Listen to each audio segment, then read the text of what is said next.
We were driving home from Arkansas in a trip in our For Travel U270, and the headlights were getting really bright, and then they'd dim off and be dimmer for about 60 seconds or so, and then they would get really bright again. And I was watching the voltage on there, and it was ramping up to about 16 volts and then dropping back down to 14 volts during that time frame. And so in discussion with For Travel and the members that are very knowledgeable down there about these coaches, they've explained there's two typical causes of that. It could be a myriad of causes, including faulty wiring and everything else, and fuses and whatnot, but the two biggest culprits are going to be the alternator going bad, sending too much or too little power from the alternator, or the battery isolator. So what I've gone ahead and done is I've checked both those parts, and both of them are original parts that look like they're about 23 years old. So I went ahead and ordered a new alternator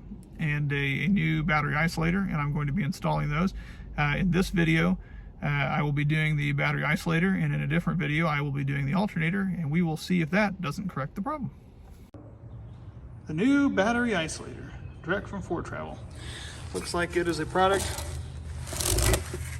this company here. They said this should be a direct replacement for the existing battery isolator that we have buried back in here. So I've disconnected the batteries. I'm going to go ahead and remove those so that I have a little better access to back here. And then we will be swapping it with that there. The center one of these is the alternator, connects to the alternator. The outside pieces, one of them goes to battery 1 and one goes to battery bank 2 there.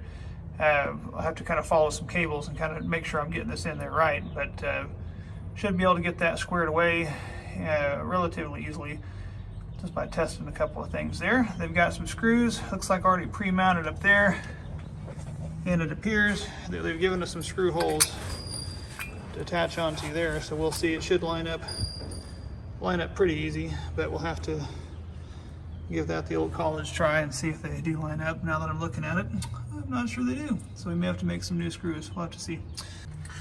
We're going to end up cleaning up these terminals here, but I'm pretty amazed because for the first time, by the grace of Zeus's bunhole, it's actually used the same size socket on all the nuts that are involved in this thing, which this is a 1/2 inch one, happens to fit right on the end of every single one of these. So far, everything else I've tried to take apart, I've had to use 2 or 3 different socket sizes, so that's going to help. And we use the standard For Travel little square nut or square bit, it looks like, to tear those off. So I'm going to take those off, and then it's a real piece of work, man. I sure hope that this fixes it.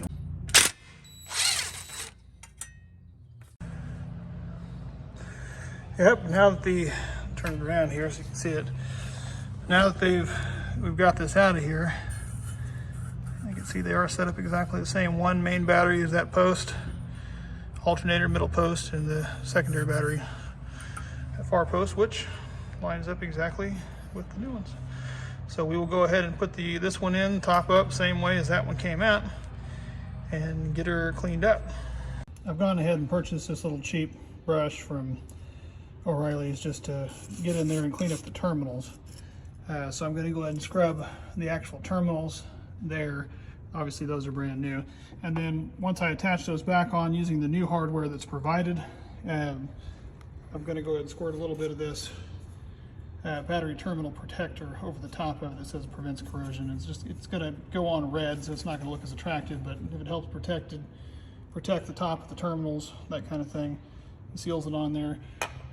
For that, kind of keep a little of the corrosion off there. Maybe it'll make it last a little bit longer. So I'm going to go ahead and put that on there. Yeah, this went in it's a little shorter, but it went in the exact same hole, surprisingly. They kind of knew. So we got it in there, put the screws back in, and it's held in there tight. So we're going to go ahead and get these cleaned up and put them on there. I cleaned up this one. I already did that one, but I pulled this off. This new one's provided with a lock washer and the nut. But the previous ones had these other little lock pieces on there that kind of fit down into there. So I'm going to clean this up, or I've got one already cleaned here, I guess. And then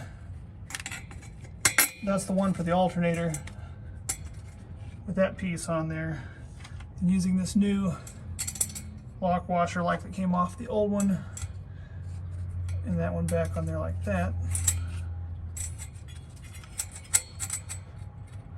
We'll get those lined up on there.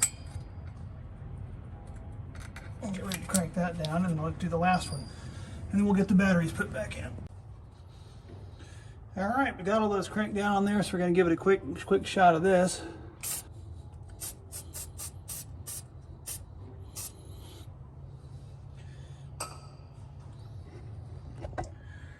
And then we should be ready to test her out.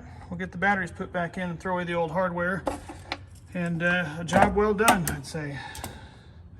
Would I recommend replacing it? Yeah, if you're having a problem with any inconsistencies in your electric while driving. We were having the power dim off and back on in the headlights. It was either an alternator problem or this isolator problem. And obviously, when they get to be a certain age, some of those diodes or capacitors, whatever it is, in between those resistors can go bad. It was a pretty easy swap, considering. So if that fixes the problem, I am very excited about it.